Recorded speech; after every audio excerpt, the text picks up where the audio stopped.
वक्फ board ने 1 महीने में अपने घर खाली करने का नोटिस दे दिया है। वक्फ बोर्ड का कहना है कि ये जमीन उनकी है। फिलहाल पूरा मामला कोर्ट में है। देखिए इस पूरे मामले पर हमारे संवाददाता की ग्राउंड रिपोर्ट। पटना से आया अजीब मामला सामने। सुन्नी वक्फ बोर्ड ने लोगों से घर खाली करने को कहा। पुश्तैनी जमीन पर रह रहे हैं लोग। सुन्नी वक्फ बोर्ड का दावा, जमीन उनकी। लोगों ने खटखटाया कोर्ट का दरवाजा। एक तरफ वक्फ बोर्ड संशोधन बिल को लेकर सत्ता पक्ष और विपक्ष के बीच लगातार राजनीतिक आरोप प्रत्यारोप का खेल चल रहा है। वक्फ बोर्ड द्वारा राज्य सरकारों पर दबाव बनाया जा रहा है कि इस बिल को संसद में पास होने से रोका जाए। वहीं दूसरी तरफ पटना से महज 30 किलोमीटर की दूरी पर स्थित फतुहा के गोविंदपुर गांव में बिहार राज्य सुन्नी वक्फ बोर्ड द्वारा एक खेल खेला जा रहा है। यहां रहने वाले करीब 15 परिवार हैरान भी हैं और परेशान भी। दरअसल उनके घरों पर अचानक सुन्नी वक्फ बोर्ड ने अपना दावा ठोक दिया। नोटिस में बोर्ड ने घर को खाली करने के लिए 1 महीने का वक्त दिया है, जबकि लोगों का दावा है कि वो अपनी पुश्तैनी जमीन पर रह रहे हैं। सुन्नी वक्फ बोर्ड ने दावा किया कि गोविंदपुर के पिछले हिस्से में एक मजार है।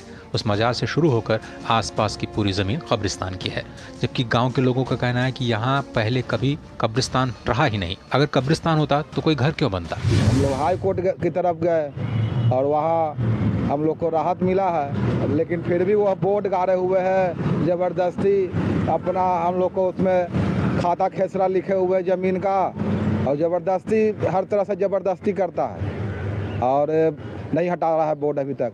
हम लोग का हाई कोर्ट से मिला है कि इन लोग का ज़मीन है, सब ठीक है, और उसके बाद ही बोर्ड गाड़े हुए हैं। गोविंदपुर के लोगों ने परेशान होकर जमीन के मालिकाना हक की जांच के लिए डीएम के पास आवेदन किया है। इसके जवाब में जिलाधिकारी ने लिखित जवाब दिया कि जमीन रैयत है। इसका अर्थ है कि जमीन का मालिकाना हक वहां के रहने वालों का है, सुन्नी वक्फ बोर्ड का नहीं। इसके बाद मामला पटना हाई कोर्ट में पहुंचा। कोर्ट ने सुन्नी वक्फ बोर्ड से जमीन के कागज दिखाने को कहा। सुन्नी वक्फ बोर्ड के पास संतोषजनक जवाब ही नहीं था। इसके बाद हाई कोर्ट ने सुन्नी वक्फ बोर्ड के नोटिस पर स्टे लगा दिया। स्थानीय लोगों ने बताया कि गोविंदपुर के पास बाजार समिति बन रही थी। इसके लिए कुछ दिनों पहले सरकार ने जमीन का अधिग्रहण किया था। इसमें उस जमीन का भी कुछ हिस्सा अधिग्रहित किया गया था, जिस पर वक्फ ने दावा ठोका है। सरकार ने जमीन अधिग्रहण के एवज में उसका मुआवजा स्थानीय व्यक्तियों को दिया था। कागज पत्तर जितना है खतियान में वो सब सही है सर। हम लोग कोर्ट भी गए, कोर्ट से हम लोग के डिग्री भी हुआ। वो हम लोग वही काम कर रहे हैं और बबलू मियाँ ज़बरदस्ती कर रहे हैं कि नहीं वक्त का ज़मीन है, ज़मीन को खाली कीजिए। तो कैसे कर। मामले में सुन्नी वक्फ बोर्ड के अध्यक्ष का कहना है कि पहले मौखिक रूप से भी कई जमीन वक्फ बोर्ड की होती थी। साथ ही राज्य में कई ऐसी संपत्तियां हैं जो वक्फ बोर्ड की हैं। बोर्ड के पास हर जमीन की डीड नहीं है। पहले ये ओरल होता था, कब्रिस्तान कोई रजिस्टर्ड नहीं होता था, ओरल दे दिया गया। शमशान के लिए जमीन लोग ओरल दे दिया करते थे कि भाई यहाँ शमशान होगा, यहाँ कब्रिस्तान होगा। ओरल मस्जिद बनाने के लिए जमीन दे दी जाती थी। तो वक्फ बाई विल होता है, वक्फ बाई डीड होता है और वक्फ बाई यूजर भी होता है, जिसको ओरल कब्रिस्तान में दे दिया गया, जिसका कोई भी डीड नहीं है। इस विवाद के साथ ही एक बार फिर से वक्फ बोर्ड संशोधन बिल पर चर्चाएं तेज हो गई हैं। संयुक्त संसदीय समिति के समक्ष विचाराधीन इस विधेयक के संसद से पारित होने के बाद उम्मीद है ऐसे मामलों को सुलझाने में मदद मिलेगी।